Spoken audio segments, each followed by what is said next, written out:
¿Qué experiencia nos puede contar usted respecto de la circunstancia de tener un desarrollo inmobiliario y unos terrenos dedicados con esa vocación frente al hecho de que se impone una servidumbre minera sobre esos terrenos? A ver, yo creo que fue muy desafortunado porque nos puso en una posición de tener que hacer un contrato para proteger nuestros derechos, un contrato con Pinilla González Prieto, que afortunadamente lo hicimos y fue un contrato que nos blindó, pero aquí fue una imposición del minero. Nosotros tratamos de disuadirlo al minero para que no tuviéramos que entrar en estas discusiones, pero yo creo que yo creo que fue muy afortunado haber hecho un contrato muy bien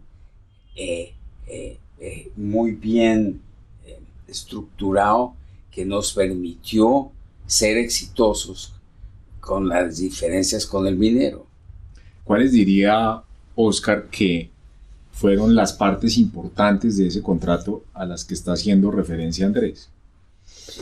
Pues yo lo que creo es, y antes de contestar esa pregunta, de pronto señalar que, tal y como lo ha hecho Andrés, es inevitable para un propietario de tierra que en estos eventos le impongan las servidumbres.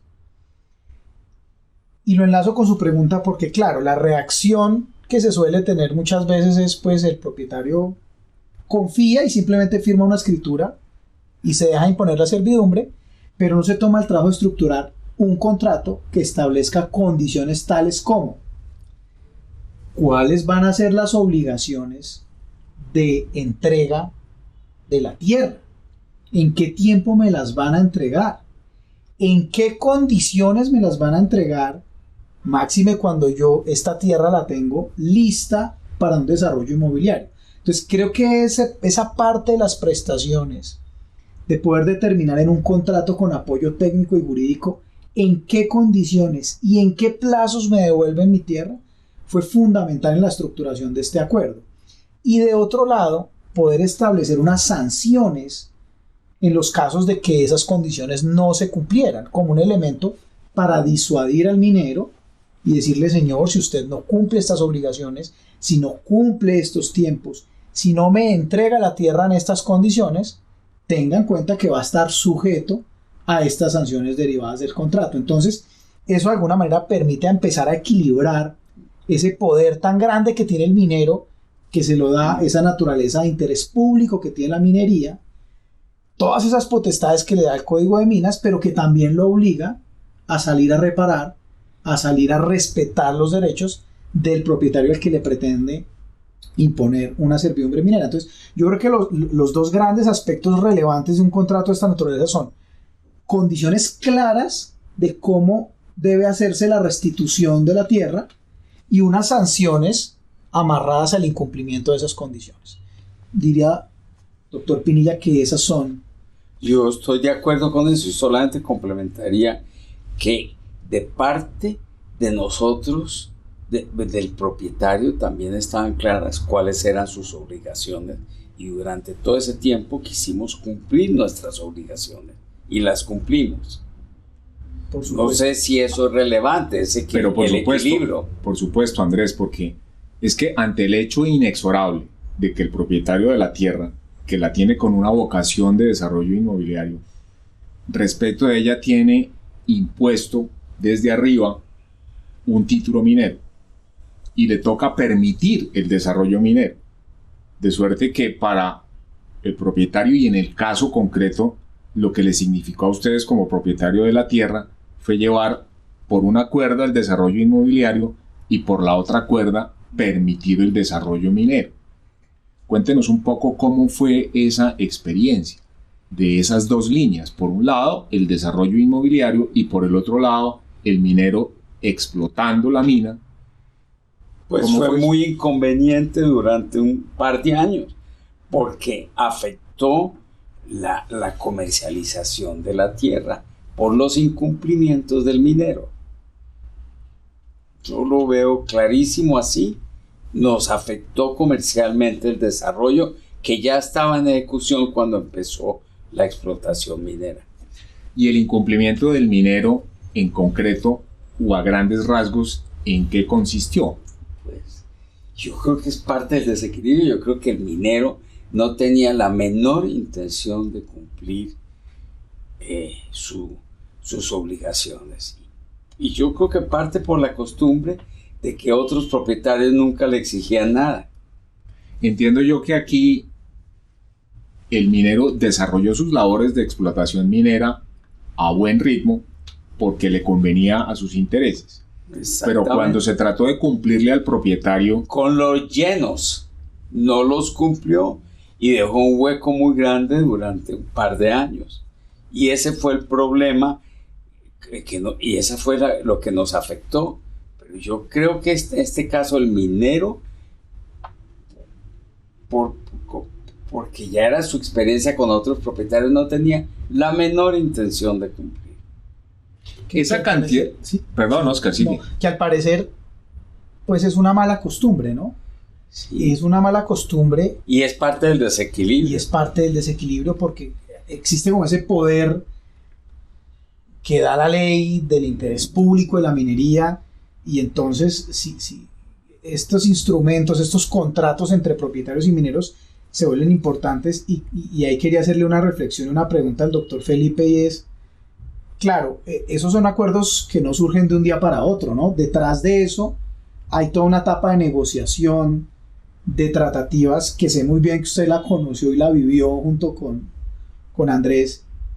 Doctor Felipe, reflexión sobre ese tema y enseñanza es, ¿cómo vio usted el manejo de la construcción de ese acuerdo y qué enseñanzas deja para otros propietarios que pudieran estar en la misma situación? ¿Cómo construir esos acuerdos de manera adecuada? ¿Cómo rodearse? ¿Cómo redactarlos? ¿Cómo negociarlos? ¿Cómo documentarlos? Que la construcción de ese acuerdo, Andrés, que fue mano a mano, en donde la colaboración del propietario de la tierra fue fundamental, y la colaboración de los estudios técnicos y la colaboración de tener en mente los presupuestos y los cronogramas de cómo debería desarrollarse el proyecto inmobiliario para que el desarrollo minero se acompasara a las etapas del desarrollo inmobiliario, y para que el saneamiento de la tierra después de haber efectuado la explotación minera se produjera de manera acompasada con el desarrollo inmobiliario. Y en eso, recordemos, Andrés, que fueron sesiones, largas sesiones con los técnicos y con el minero, proponiendo... Y con los desarrolladores, porque la explotación era parte del diseño urbanístico. Si usted recuerda, Felipe, había los lagos, qué parte debía estar, debía rellenarse, etc. Entonces, fue muy... Pero yo aquí destaco es que había, desde el principio del desarrollo,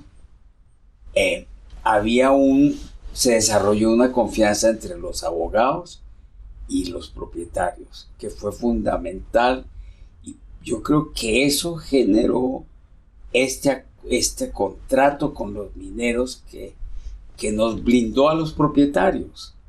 Yo creo que eso es muy importante. Cuéntenos un poquito el detalle de cómo fue que los mineros iniciaron una actuación judicial o una demanda en contra de los propietarios, argumentando que era el propietario el que le había incumplido. Entonces aquí lo que ocurrió un poco fue que el minero dijo: yo ya logré mi explotación minera, y yo ya logré exprimir, me perdonan la expresión, la tierra, ahora voy a buscar la manera de no cumplir con la restitución, con el saneamiento, con la reconfiguración de los terrenos, para dejarle al propietario la tierra en el mismo estado en que estaba antes de la explotación, que es una obligación apenas fue natural. Lo que el contrato exigía, ¿cierto? Ahóndenos un poquito sobre eso. ¿Qué fue lo que el contrato exigía, dice usted? Pues que tenían que restituir la tierra como la habían encontrado. Y eso fue lo que ellos Yo creo que ellos ya tenían la costumbre de no restituir la tierra, protegidos por la ley minera o por lo que fuera, pero ellos no tenían la menor intención de cumplir las obligaciones. A eso que se refiere Andrés, de que el contrato previó cuál era la manera como debían restituir la tierra. En mucho detalle. En mucho detalle, Óscar, cuéntenos un poco cómo fue ese detalle. ¿Qué fue necesario detallar o precisar en el contrato? Y si podemos decir que el contrato fue de una página o era un librito. Sí. El contrato era un librito, digo yo, muy bien escrito y con un nivel de detalle importante. Destacar 3 cosas de ese detalle. Lo primero es que lo tengo muy en la mente, y es que el documento además pues no era solamente un clausulado escrito, sino que tenía detrás toda una suerte de anexos técnicos, planos en los que se detallaban las obras que había que ejecutar para recuperar la tierra, las cantidades. Incluso recuerdo, don Andrés, que estaba ahí señalado, por ejemplo, dónde debía reforestarse la tierra, dónde había que hacer la resiembra de árboles, cómo manejar las aguas durante la explotación minera, qué tipo de terreno, de suelo, de lleno había que volver a poner allí, teniendo en cuenta que había una parte importante donde iban a estar construcciones. Exactamente. Incluso cuáles eran las obligaciones ambientales que tenían que cumplirse, muy importantes en los temas mineros. Entonces, ese soporte técnico, junto con un clausulado muy claro, incluso también recuerdo las fechas exactas en las que había que entregar cada una de las fracciones del terreno. Es decir, llegar a un nivel de detalle que en lenguaje de los abogados es hacer que ese contrato sea claro, expreso y exigible en obligaciones de hacer obras con ciertas características, de pagar unas indemnizaciones en unos plazos y de devolver la tierra en unos plazos que además estaban íntimamente ligados a los plazos de ejecución del proyecto. Por eso es importante lo que don Andrés decía, la sinergia con el desarrollador aquí pues era fundamental. Fue muy importante y yo creo que ellos no estaban acostumbrados a tener un contrato tan bien hecho. Y es que esa reflexión nos hace forzosamente evocar a nuestro socio, el doctor Camilo Hermida, quien debería estar presente acá, pero no puede porque está afectado por COVID. ¿Qué papel jugó Camilo en esto, Andrés?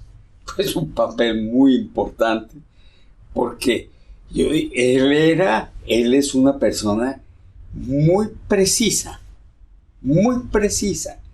y yo creo que formó un equipo muy bueno con Felipe y con Óscar, y para los propietarios fue una tranquilidad enorme tener este apoyo de Camilo y de ustedes dos. Yo recuerdo, Andrés, que cuando esto se volvió un litigio, cuando esto se volvió un pleito, porque el minero decidió, como para excusarse en su incumplimiento, demandar primero. Y yo recuerdo la sorpresa de ustedes, los propietarios de la tierra, diciendo, pero esto es una desfachatez. ¿Cómo es posible que nos han incumplido, nos han afectado, nos han demorado el proyecto inmobiliario, les permitimos desarrollar su explotación minera y nos demandan? Ahora la culpa es nuestra. Pero yo creo que esa es parte de las tácticas de unos mineros como estos señores. Y yo creo que eso no es bueno y eso no debiera pasar. Y yo creo que el consejo a los propietarios, desarrolladores, etcétera, es que tienen que hacer unos acuerdos muy bien blindados. Y que no se sientan intimidados por el poder de la imposición de la servidumbre minera, porque, Andrés, en eso hubo margen de negociación. Pues tratamos por todas formas de que estos señores, de llegar a un acuerdo con ellos, inclusive en algún momento les llenamos algunas partes con los desarrolladores, hicimos parte de su trabajo. Que si bien recuerdo, el tribunal en su lado, en su fallo, nos, ¿cómo se dice eso? Quizá nos reconoce. Que nos reconoció esa parte. Por supuesto. Es que para no afectar, todo esto lo tuvimos que hacer para no afectar el desarrollo comercial. Recordemos un poco, Oscar y Andrés, cómo aquí quien primero atacó judicialmente fue el minero. Y consideramos y lo entendimos que era sencillamente una estrategia. Una estrategia para no cumplir. Una estrategia para no cumplir y afortunadamente, gracias por esa intervención porque me evitó utilizar una expresión que sería de poco recibo. Recordemos cómo fue eso, que los señores primero demandaron, pero esto terminó volteándose y quien terminó ejerciendo la acción en una demanda contra ellos fueron los propietarios de la tierra. Porque por consejo de los abogados, ¿cierto? Nos fuimos por un tribunal arbitral y no por la justicia ordinaria. Y yo creo que eso fue muy importante.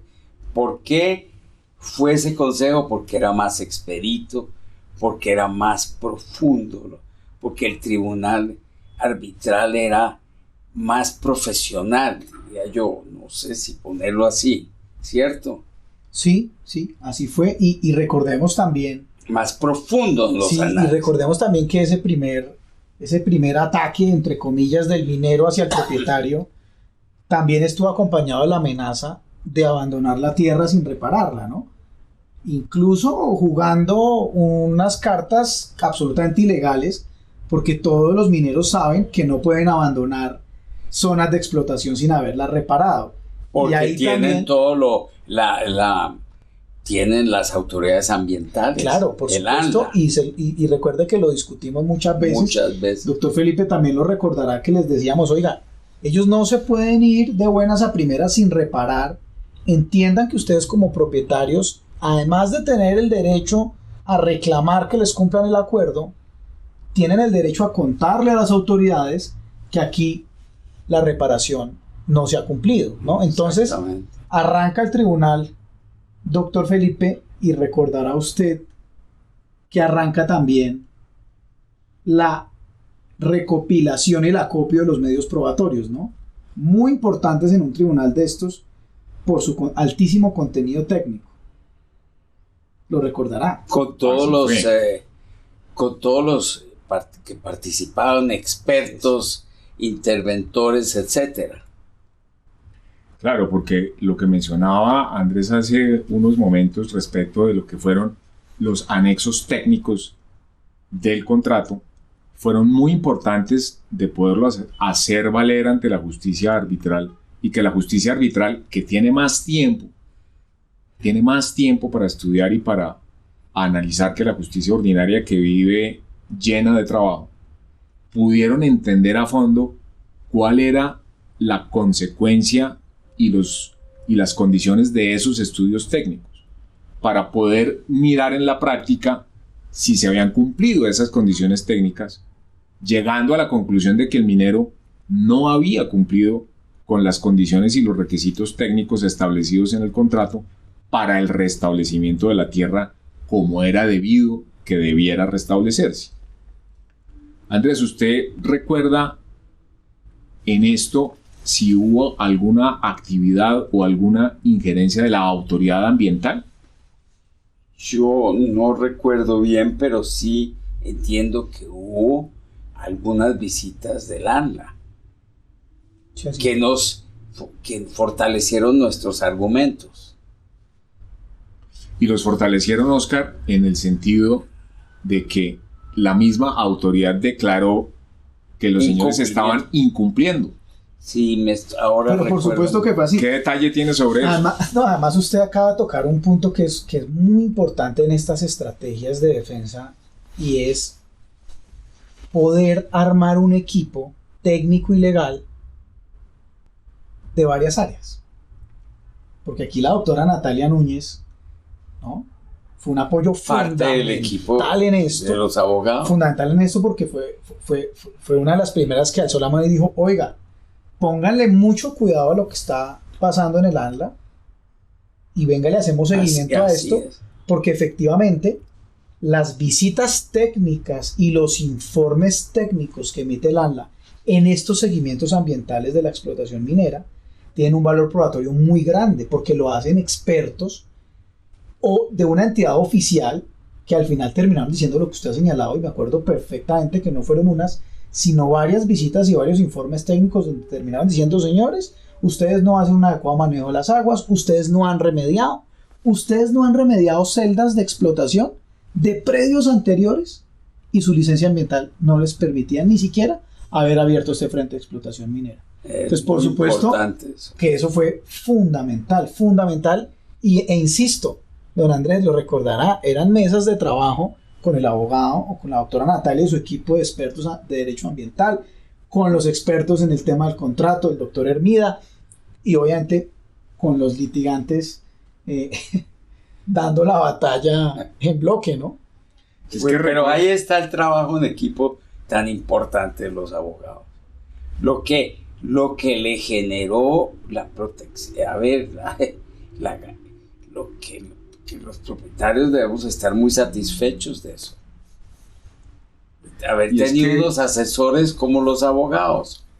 Recordemos un poco que en algún momento era tan grande el perjuicio del incumplimiento del minero frente al desarrollo inmobiliario, era tan grave el daño que se le estaba causando, que el desarrollador dijo: estoy dispuesto a suplir al minero en las restituciones y en los restablecimientos de la tierra. Y la reacción del minero fue entablar una querella minera. Sí, clarísimo. El nombre técnico de pronto... Un amparo minero. Un amparo minero. Para sencillamente perpetuarse en su posición de que ni rajo ni presto el hacha. Así fue. Y inclusive el desarrollo, la suma que faltaba para terminar, era una suma enorme. Yo no me acuerdo, pero era una suma enorme. No sé si se justifica decir, pero era 2.500 millones de pesos, algo así, alrededor de esa suma. En lo que se refiere, Oscar, a lo que es la parte dogmática del laudo arbitral que resolvió finalmente esta controversia, laudo arbitral que se profiere en el seno de un tribunal de arbitramiento conformado en la Cámara de Comercio de Medellín, ¿cuáles diría usted que son las partes más relevantes para tener en cuenta, sobre todo aquellas personas que se ven abocadas a la misma situación? Yo creo que hay 4 aspectos muy importantes del laudo que nosotros consideramos un precedente importante para casos similares que se presenten en el futuro. La primera de ellas es entender y reconocer que, a pesar de que la actividad minera está, digamos, protegida y revestida por una serie de normas de orden público, ¿no?, e incluso de derecho público, lo cierto es que en la relación entre quien impone la servidumbre minera y quien la padece, es absolutamente válido y admisible el acuerdo privado como fuente de obligaciones. Eso es muy importante, porque muchas veces la creencia general de los propietarios es que, como esto es una imposición de una servidumbre minera de orden público, mi marco de acción y de negociación con el minero es muy reducido, y no es así. Valen los acuerdos privados, y entonces el tribunal destaca cómo el acuerdo privado es fuente de obligaciones para el minero, que aunque está desarrollando una actividad que tiene interés público, al fin y al cabo es un particular, es un concesionario de unos derechos y puede obligarse por virtud de un acuerdo privado. Esa fue una reflexión fundamental aquí, porque le da toda la validez a los acuerdos que se hacen entre propietarios y mineros. La otra reflexión, obviamente desde el punto de vista del derecho sustancial, es que, por supuesto, el incumplimiento de este tipo de obligaciones es fuente generadora de responsabilidad civil. Y por eso en el laudo hay unas condenas indemnizatorias. Porque, por supuesto, es evidente que un propietario de una tierra en pleno desarrollo o con potencial de desarrollo, ¿no?, que ve interrumpido ese potencial o ve interrumpida su actividad urbanística, pues sufre un perjuicio patrimonial que debe ser resarcido, bien sea, como ocurrió en este caso, con unas cláusulas penales y unas multas periódicas, o incluso de no existir, pues ya con las reglas generales de cómo se reparan los perjuicios, lucro cesante, daño emergente y los demás perjuicios que se podrían deber de acá. Y yo destacaría el aspecto procedimental, doctor Pinilla y Andrés, si me lo permiten, el juicio con el que el tribunal analizó las pruebas periciales y cómo llegó a descartar una prueba pericial que había sido desarrollada de la manera más antitécnica e ilegal por el minero que uno se pudiera imaginar, que fue la prueba pericial aportada por el minero, con unos defectos enormes. Solamente voy a destacar dos. El primero, resultó ser que el perito del minero era su asesor de cabecera antes del pleito. Imagínense el Conducta conflicto que está absolutamente prohibida por el artículo 235 del Código Penal del Proceso. Y lo segundo es que el dictamen pericial, que fue aportado luego de que las partes habían demandado y contestado la demanda, era una reproducción del escrito de contestación de la demanda. Y dije que iba a decir dos, pero se me ocurre una tercera. Recordarán ustedes cómo el tribunal prestó especial atención en el hecho de que el perito se hubiera reunido a oír las audiencias de los testimonios antes de absolver su interrogatorio de contradicción. Lo cual resulta fácil en estas épocas de audiencias Por virtuales. supuesto. y Y una práctica absolutamente deshonesta. fraudulenta. Absolutamente deshonesta. Así es. Increíble eso. Andrés, usted estuvo muy atento a lo largo del proceso acerca del desarrollo del mismo e incluso legítimamente como titular de la demanda tuvo ocasión de presenciar varias de las audiencias. Usted como empresario, como hombre de negocios, ¿qué sensación le queda, qué impresión le queda de lo que es el desarrollo, digamos, del día al día de un tribunal de arbitramiento de esta índole? Pues para mí fue un aprendizaje increíble. Y un aprendizaje y quedé muy bien sorprendido del profesionalismo de todo este proceso y de los árbitros y la manera como justa, equitativa que fallaron. Francamente me parece que generó una confianza en la justicia colombiana para mí. Que es una reflexión bien interesante viniendo de un hombre de negocios y de un empresario como usted. Porque... O como cualquier colombiano. O como cualquier colombiano, Andrés. Aquí la justicia tiene que fallar equitativamente. Yo creo que eso fue muy importante. Claro, y es que a veces a nosotros, en general, como que se nos llena el pecho de orgullo con una cosa que diría uno, en el fondo no debería ser, y es denigrar de cómo es que la justicia opera en Colombia. Yo siempre he dicho que nuestros jueces son unos héroes. Yo siempre he dicho que nuestros jueces se superan todos los días frente a las circunstancias que tienen. Pero yo agrego una cosa, Felipe. Para mí, una cosa muy importante de este proceso es el principio de la justicia que esto generó, el principio de no dejar que alguien de una manera atarbana, o como se dice eso, impusiera la informalidad. No sé cómo explicarlo. Es una cuestión, fue un triunfo de un principio ético. A ver lo que pasó. Y una lección también para todos los litigantes y sobre todo para aquellos que afirman que en la justicia arbitral los fallos son por la mitad, cuando no es así. No fue así en este caso. No es así. Este laudo es la demostración de que los tribunales bien conformados, serios y que revisan de manera profunda los casos, al final toman partido por una posición como lo hace cualquier juez, mediante partido digo, es decir, establecen una línea decisoria sin importar que la otra parte incluso pueda ser más grande, y eso al final termina aportando a esa sensación de justicia y de confianza en la justicia arbitral, ¿no? Y que la ley en la práctica Funciona. se hace cumplir. Se hace cumplir. Porque está la ley, pero están los árbitros, están los jueces, que son los encargados, que son los que interpretan. y llegan a la conclusión de que en el caso concreto la ley se debe a aplicar de determinada manera y se aplica. En la universidad nos le enseñaban que son importantes los jueces y la policía, porque los jueces dictan sentencia, los jueces señalan cómo es que se debe aplicar en la práctica, pero después viene la policía, que es la que tiene que hacer cumplir las órdenes que ha impartido la justicia.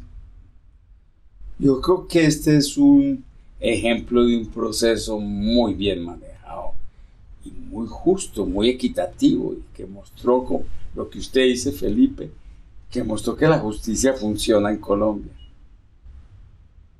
Claro, y sobre el manejo, doctor Felipe, su reflexión sobre lo que no se ve en las audiencias, lo que pasa tras bambalinas como equipo de litigios. ¿Cuál es su sensación al final de esto?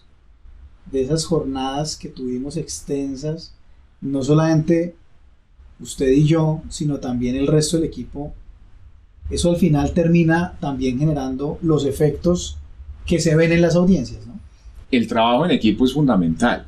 El trabajo en equipo es fundamental. Y el trabajo en equipo significa que 10, 12, 14 horas de trabajo después se concentran en 1 o 2 horas en una audiencia de un testimonio muy bien preparado, o de un interrogatorio de parte muy bien preparado, o de una prueba pericial muy bien preparada.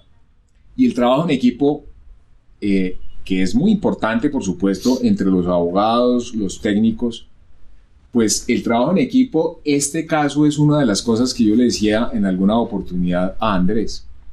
No siempre los abogados contamos con el cliente en el equipo.